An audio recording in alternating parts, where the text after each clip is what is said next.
Business partners are like relationships, but I think they're probably relationships in the extreme. You kind of share more hours with your business partners. You, more importantly, you kind of share a shared future. So picking kind of the right guys are so fundamentally important. So kind of making sure that you choose the person that has equal amount to lose in this transaction is very, very important. So that you know if this doesn't work, it's going to bite you equally as hard as it's going to bite me.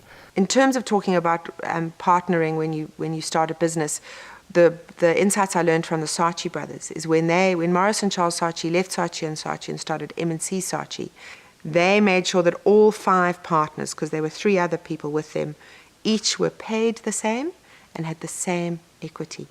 And the beauty of that was that it just, everybody, there wasn't ever then this measuring, is it fair, isn't it fair? Everybody was then committed and moved forward. The idea of being able to create equality as much in a partnership really does work. There's sometimes a very big misalignment between business partners thinking they understand where they want to take the business and then actually in the end realizing that they're probably on 2 different paths. So making sure that your kind of end goal is very, very, very closely aligned is important, because then you'll send your energy in exactly the same area rather than kind of working against each other. I often find, because I have a business partner as well, I've often found that where we've had conflict, we always go back to why did we get together in the first place? What is this vision that we shared then, and has it changed? Are we still, aligned in terms of our vision? And if the answer is yes, we've then always found a way of then working backwards to say that this is what we're trying to achieve as a vision,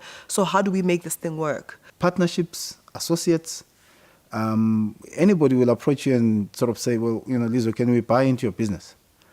And the minute somebody says, can I buy into your business, what you look at is, well, how much capital are they going to inject into my business? So if I sold a 10 or 15 or 20% stake to this guy, how much money will they bring in? But that's not the point.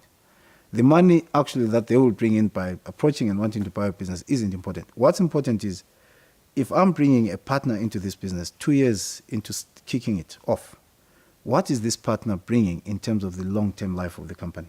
Am I bringing somebody who brings in skills? Do they bring in a market? Do they bring in networks? Do they bring in ideas that would augment the ideas that are already in? That should be the evaluation of the questions that you are then asking yourself going forward.